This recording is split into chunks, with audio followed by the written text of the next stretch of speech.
Nicolas Bouvier a obtenu il y a quelque temps le prix des écrivains genevois pour un livre intitulé L'usage du monde et qui est le récit d'un très long voyage qu'il a mené de Suisse jusqu'au Japon. Un voyage qui a duré combien de temps, Nicolas Bouvier? 4 ans, tout est pour toutes. C'est un long voyage, Et un périlleux voyage. périlleux, non, c'est beaucoup dire. Mais 4 ans, dont 2 qui font l'objet de ce récit. Nous sommes partis avec de quoi vivre 3 mois et nous nous sommes mis à travailler dès la Yougoslavie. Puis nous avons poursuivi en prenant des emplois saisonniers, enfin les métiers qu'on trouvait. Nous sommes partis, vous étiez 2 donc. Je suis parti avec un ami peintre, Thierry Vernet, que je connaissais de longue date, qui avait déjà fait plusieurs plus petits voyages avec moi. Et j'étais très heureux de cette compagnie parce que ce genre d'expérience est plus facile à 2. Je crois qu'il faut préciser que c'est lui qui a illustré le livre. C'est une technique assez nouvelle de voir un dessinateur se rendre lui-même sur les lieux du livre qu'il a illustré. C'est assez souhaitable aussi.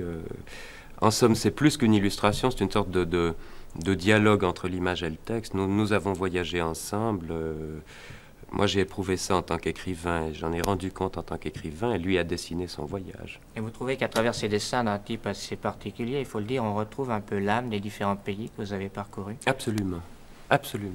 Pour moi, c'est d'une très grande fidélité. Je comprends que ça puisse dérouter les gens qui n'ont pas l'expérience de ces pays-là, mais il y a un mélange de cocasse et de tragique dans les dessins de Vernet. Il y a beaucoup de force, il y a une certaine rudesse, mais il faut dire qu'il s'agit d'un monde rude, et nous l'avons vu rudement. Ce récit retrace la première moitié de votre voyage. Vous êtes retrouvé tout seul, après ça a dû être très dur, non? C'est différent, mais j'avais déjà 2 ans de rodage. Je ne me serais pas lancé tout seul. Enfin, après 2 ans d'expérience, on est mieux à même de se débrouiller. Vous êtes parti à quel âge? Je suis parti à 23 ans et j'étais de retour à 27. Vous aviez fait des études auparavant? Je venais d'achever une licence en lettres. J'avais fait auparavant une licence en droit. J'avais donc vécu dans des murs de livres pendant 4 ans. Et j'avais très envie de m'éloigner de cette forme d'abstraction. Vous êtes une manière de révolter? Enfin, quand on part comme ça pour rompre, c'est une manière de révolte? Non, c'est une manière de respiration. Qu'est-ce qu'en a pensé votre famille? Du bien et un peu de souci, enfin, ce qui est tout à fait naturel. Elle était habituée déjà à cette sorte de départ qui sont les vôtres? Dans une certaine mesure, pas absolument, mais Vous étiez déjà parti? j'étais parti pour de plus petits tours, pour des pérégrinations beaucoup plus modestes. À quel âge? À 17 ans pour la première fois. Très loin? Non, Laponie. C'est pas mal tout de même. Ce sont des pays assez confortables. J'aimerais que vous nous expliquiez un peu ce goût des voyages que vous avez. En quoi est-ce qu'il consiste exactement? Qu'est-ce qu'il vous apporte? Alors, je crois que pour Vernet et pour moi, le voyage était plutôt une façon de vivre, un mode de vie plus intense et plus lyrique que la vie sédentaire, mais qui n'est pas la négation, qui n'est pas le contraire de la vie sédentaire.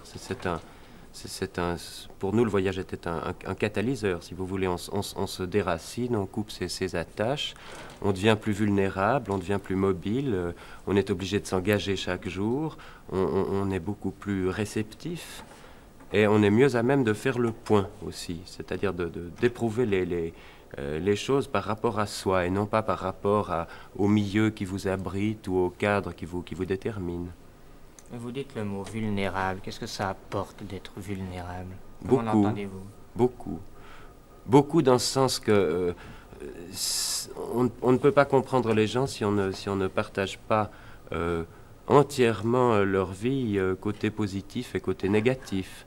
Et je crois que dans le mode de voyage que nous avions adopté, où nous étions assez soumis aux accidents, aux impedimenta, aux avatars de toutes sortes, ça nous mettait aussi davantage à même de comprendre les difficultés des gens que nous côtoyons, parce que nous étions en situation d'éprouver les mêmes, soucis d'argent, soucis de santé. Si je vous comprends bien, votre voyage est plus une approche humaine qu'une approche géographique. Beaucoup plus, mais cependant, quand on voyage très lentement, on constate que les 2 éléments se marient et finissent par se fondre. Vous voulez dire que l'homme est inscrit dans une réalité géographique, enfin Oui, qu'il en est. oui, et on met un certain temps à comprendre la relation de cause à effet qui existe entre ces deux aspects, si vous voulez, du voyage. C'est une des raisons qui explique votre titre, L'usage du monde. Pas tout à fait. L'usage du monde, je l'ai compris comme l'usage qu'on en fait, l'usage qu'on peut faire de cette expérience, de ces Wanderjahre, et non pas du tout l'usage qu'on en a, n'est-ce pas? J'aimerais que vous expliquiez un peu plus. Eh bien, si vous voulez,